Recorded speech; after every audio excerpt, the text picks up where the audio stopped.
బ్రహ్మర్షి పితామహ పత్రిజీ గారికి ధన్యవాదాలు. నా పేరు లలిత కుమారి. నేను 2013లో ధ్యానంలోకి వచ్చాను.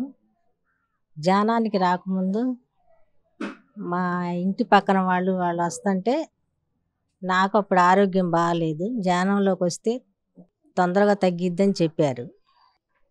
ధ్యానంలోకి వస్తే ఏం తగ్గిద్దిలే అనుకున్నాను. అయినా వచ్చాను వాళ్ళ మాటని. ఉస్మతి గారి పిరమిడ్కి వచ్చాను. ధ్యానంలోకి వచ్చిన తర్వాత నాకు తెలిసింది అప్పుడు ధ్యానం వల్ల చాలా ఉపయోగాలు ఉన్నాయి. నేను ఎన్నో బాధలు మోకాళ్ళ నొప్పులతో ఎన్నో అనారోగ్యాలతో వచ్చాను, కానీ అవన్నీ తగ్గిపోయినాయి.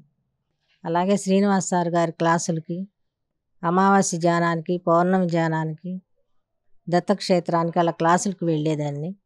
ఆ క్లాసులకి వెళ్ళి అవన్నీ ధ్యానం ఇది నేర్చుకున్నాక సాత్విక గుణం అలవాటైంది. కోపం అనేది తగ్గింది. ప్రతి విషయాన్ని ఈజీగా తీసుకోవటం అలవాటైంది. అంతకుముందు ఏ విషయమైనా ఎంతో ఆలోచించి దుఃఖపడేదాన్ని. ఆ దుఃఖం అనేది పోగొట్టుకున్నాను నాలో. ధ్యానం అనేది చాలా ఒక ఎనర్జీ. అలాగే కొన్ని తర్వాత కుటుంబ పరంగా కొన్ని బాధలు వచ్చినాయి.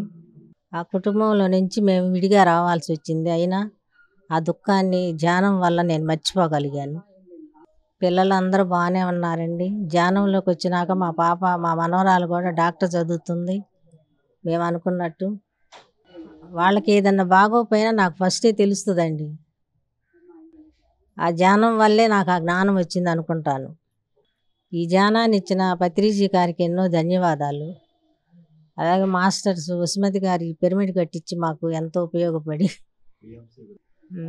పౌర్ణమి ధ్యానం, అమావాస్య ధ్యానాలు మటుకి నాలో ఎంతో ఎనర్జీ వచ్చేయండి. ధ్యానం వల్ల నేను చాలా పొందానండి.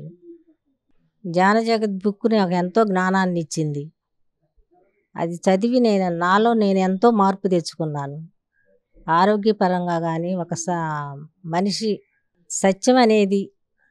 సత్యమే దేవుడు, అలాంటివి కొన్ని ఇంటి విషయాలు కానీ ఏదైనా సాత్వికంగా ఆలోచించటం, కోపాన్ని తగ్గించుకోవటం, క్షుణ్ణంగా చేసుకోవటం అన్నీ మంచి అలవాట్లు ఇదైనాయండి.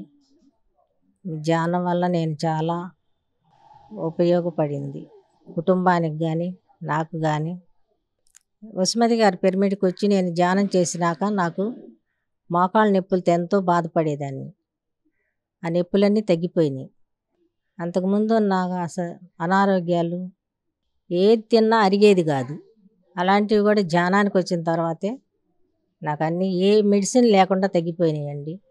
ఒక అమృత భాండాన్ని మనకు అందించారు. ధ్యానం అనేది ఎప్పుడు మర్చిపోమండి. ఎప్పుడు ధ్యానమే జీవితం. ఈ ధ్యానం గురించి పిఎంసి ఛానల్లో సీతాయనం నాకు చాలా ఇదిగా విన్నామండి. ఎంతో సంతోషం. రోజు ఈ కరోనా ఈ లాక్డౌన్లో దుఃఖం అనేది లేకుండా అలాంటివి చూస్తూ గడిపేశాము. చాలా ఆనందంగా ఉందండి. ఈ పిఎంసి ఛానల్ వాళ్ళకి నా ధన్యవాదాలు. ఈ ధ్యానాన్ని ఇచ్చిన పితామహ పత్రిజీ గారికి ధన్యవాదాలు. శ్రీనివాసరావు మాస్టర్, ఉస్మతి గారికి ధన్యవాదాలు. మాస్టర్స్ అందరికీ ధన్యవాదాలండి.